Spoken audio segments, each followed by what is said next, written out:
திருப்பாடல்கள் 30:4-12 முடிய. இறையன்பரே, ஆண்டவரை புகழ்ந்து பாடுங்கள். தூயவராம் அவரை நினைத்து நன்றி கூறுங்கள். அவரது சினம் ஒரு நொடி பொழுதுதான் இருக்கும். அவரது கருணையோ வாழ்நாள் முழுதும் நீடிக்கும். மாலையில் அழுகை, காலையிலோ ஆர்ப்பரிப்பு. நான் வளமுடன் வாழ்ந்தபோது என்னை ஒருபோதும் அசைக்க முடியாது என்றேன். ஆனால் ஆண்டவரே, உமது கருணையினால் மலையென உறுதியாக என்னை நிலைநிற்க செய்தீர். உம் முகத்தை மறைத்துக் கொண்டே நான் நிலை கலங்கி போனேன். ஆண்டவரே, உம்மை நோக்கி மன்றாடினேன். என் தலைவரிடம் எனக்கு இரங்குமாறு வேண்டினேன்.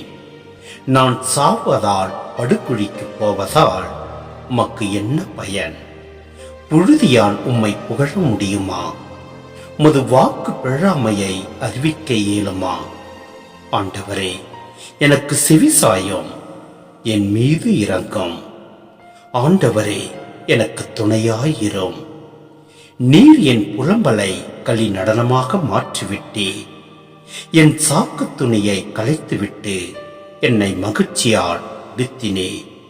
ஆகவே என் உள்ளம் உம்மை புகழ்ந்து பாடும். மௌனமாயிராது. என் கடவுளாகிய ஆண்டவரே, உமக்கு என்றென்றும் நன்றி செலுத்துவேன்.